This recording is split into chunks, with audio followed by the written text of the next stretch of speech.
Ayun, magandang hapon pong muli sa inyong lahat mga kabayan. Ngayon po ay araw ng Lunes at halos ongoing pa yung butuhan sa ating SK and barangay elections, no? Narito po tayo ngayon sa Cavite.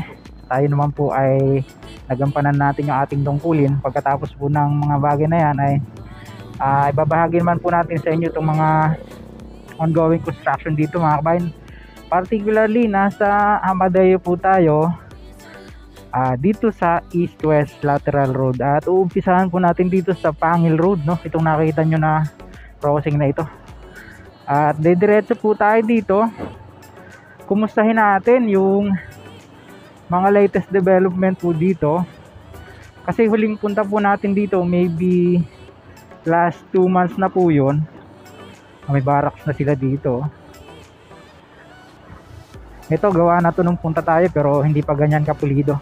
Ito pong natitirang 300 meters pa dito ay kukumustahin natin kung gawa na. At pagkalampas po ng Pangil Bridge na ito ay natatanaw natin sa di kalayuan yung tila gawa na. Kumustahin po natin. Shoutout nga po pala kay Sir Rod Bantilan. Bantilan ba ang pilyado niya? Oo, yun. Yun, gawa na yung kalahati. Diba? Titingnan natin kung kung pwede na natin itong madaanan sa ibabaw. Kung hindi, babalik tayo dito sa umpisa. Ayan, ganda na. So 2 lanes po ito. At ongoing pa pala yung construction ng kalsada. Mukhang hindi tayo makakababa mga kabayan. Kaya taas, mataas.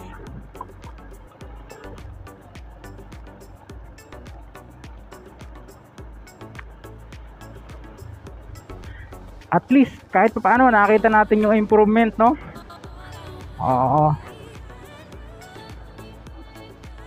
Hindi nga tayo makakababa rito. Babalik tayo sa umpisa. Mataas tinanggal na yung mga forma.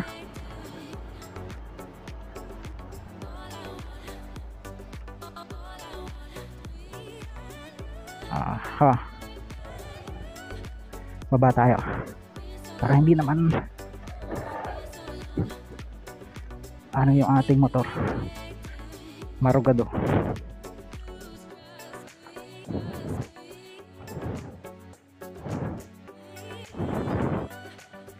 May mga bato-bato. Kaya yan. Yay! Yun. Okay. So kapraso na lang pala. Ayan simentado na yung lugar na yan, So yun po yung latest dito,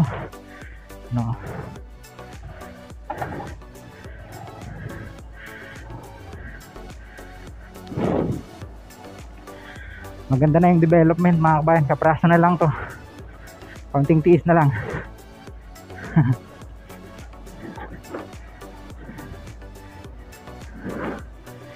Ayan.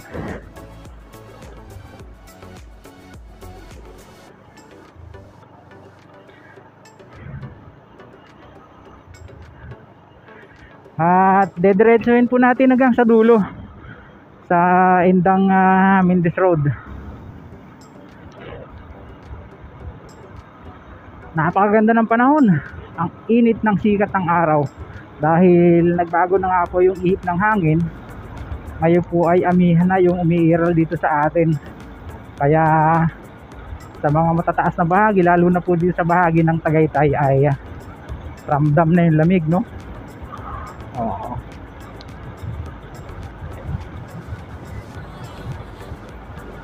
Dito yung part dati na gumuho. Dito. Ito siya, nandito pa rin. Bagay hindi naman sagabal sa daan. Madali lang namang ayusin niya.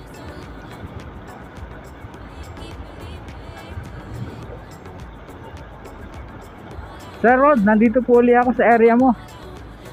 Kinukwari. Di ba?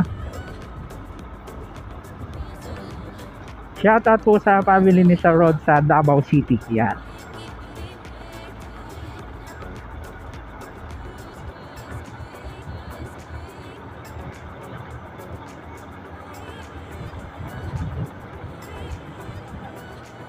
May mga part ng pinagkukuhanan ng lupa. Ayan, oh.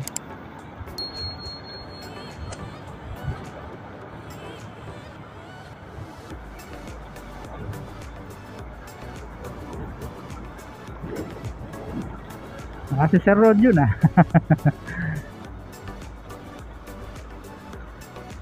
Dito na yung dulo niya, mga kabayan.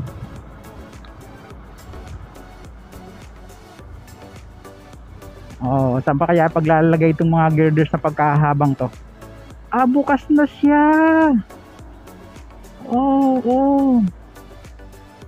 Bukas na. Diba? So ibig sabihin na i-turn over na to. Wala na yung barracks nila dito. At ito naman ang ongoing pa na construction nga. Patawid na, padiretso naman po yan ng Daine. Indang pa rin po, part pa rin po ng Indang. At napakahaba pa po niyang babaybayin yan hanggang doon sa Daine. Actually marami pa po tayong hindi napuntahan eh. Yung part ng Maragondon to Bailen, and then from Bailen to Magallanes, no? So tingnan natin kung makapagpalipad tayo dito ng ating laruan kung saan banda rito. So hanggang dito na lang po muna yung pong ating quick update na naihatid sa inyo dito nga po sa East-West Lateral Road. Ito pong bahaging ito ng Amadeo to Indang. Maraming salamat po sa inyo pong pagsubaybay na muli. Sana ay nakapaghatid po tayo sa inyo ng maliliit na kaalaman patungkol po sa mga proyekto rito sa bahagi ng Cavite. Ito pong Blissy Kabayang Alex, sa mga hindi pa po nakasubscribe sa ating channel, sana po huwag nyo kalimutang mag-like at mag-subscribe, pakipindot po ang notification bell para lagi po nga updated sa mga susunod nating video. Ito pong Blissy Kabayang Alex, laging nagpapaalala. Ingat po tayo, lagi tayong manalangin at magpasalamat sa Diyos. See you po in my next vlog. Bye bye.